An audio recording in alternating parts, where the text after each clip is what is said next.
વહેલી સવારથી જ વરસાદ વરસી રહ્યો છે। વિગતો મળી રહી છે સુરત ખાતેથી વહેલી સવારથી જ મેઘરાજા મન મૂકી વરસી રહ્યા છે। વરસાદના પગલે સુરતના અનેક વિસ્તારમાં પાણી પણ ભરાઈ ગયા છે। લિંબાયત મીઠી ખાડી વિસ્તારમાં પાણી ભરાયા છે તો ઉપરવાસમાં વરસાદ પડતા જ ખાડીનું લેવલ પણ વધી ગયું છે। ખાડીમાં પાણી આવતા જ અનેક વિસ્તારોમાં પાણી ભરાઈ ગયા છે। સુરત ખાતે પાણી ભરાતા જનજીવન પર અસર જોવા મળી છે। ત્યારે વરસાદના પગલે અનેક વિસ્તારમાં પાણી ભરાયા છે જેને લઈ લિંબાયત મીઠી ખાડી વિસ્તારમાં પણ વરસાદી પાણી ભરાયા છે તો ઉપરવાસમાં વરસાદ પડતા જ ખાડીનું લેવલ પણ વધી ગયું છે જેને લઈ અનેક વિસ્તારોમાં વરસાદી પાણી ભરાઈ ગયા છે। ત્યારે સુરત વાસીઓને હાલાકીનો સામનો પણ કરવો પડી રહ્યો છે। વહેલી સવારથી જ મેઘરાજા વરસી રહ્યા છે અને અનેક વિસ્તારમાં પાણી ભરાઈ ગયા છે જેને લઈ સુરતવાસીઓને તકલીફ પડી રહી છે અને જનજીવન પર પણ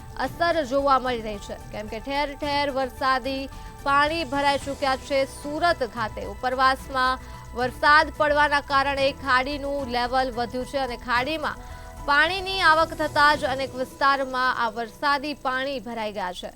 ત્યારે વરસાદના પગલે સુરતના અનેક વિસ્તારમાં વરસાદી પાણી ભરાતા દ્રશ્યો સામે આવી રહ્યા છે। પાણી ભરાવાના કારણે જનજીવન પર ભારે અસર થઈ છે તો સુરતમાં વહેલી સવારથી જ વરસાદ વરસી રહ્યો છે। ત્યારે વરસાદના પગલે અનેક વિસ્તારોમાં વરસાદી પાણી ભરાઈ ગયા છે અને રાહદારી રસ્તાઓ પર વરસાદી પાણી ભરાયા છે। આ મુદ્દે જ આપણી સાથે સંવાદદાતા દિવ્યેશ પરમાર ફોનલાઈન પર જોડાઈ ચૂક્યા છે। જે દિવ્યેશ, સુરતમાં વહેલી સવારથી જ વરસાદ વરસી રહ્યો છે, શું છે સુરતનો માહોલ? ચોક્કસ જે પ્રકારે સુરત શહેરની વાત કરીએ તો સુરત અને સુરતના ઉપરવાસમાં જે સતત ને સતત પડી રહેલો વરસાદ છે અને વરસાદને લઈને ખાડીઓમાં પૂર આવ્યા છે અને ખાડીઓમાં પૂર આવતાની સાથે ખાડી કિનારે જે મકાનો છે, જે રહેણાંક સોસાયટી છે તે સોસાયટીમાં પાણી ઘૂસી ગયા છે અને ખાસ કરીને જે પ્રકારે સુરત મહાનગરપાલિકાની કામગીરીની વાત કરવામાં આવે તો તેમાં આ વખતે પણ ઉણપ જોવા મળી છે।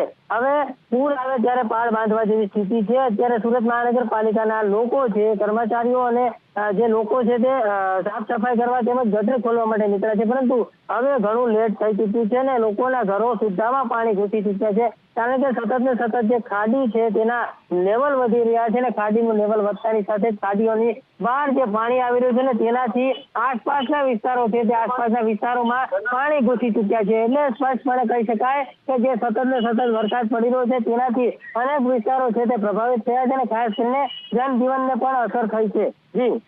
જી દિવ્યેશ, તમામ વિગતો બદલ આભાર।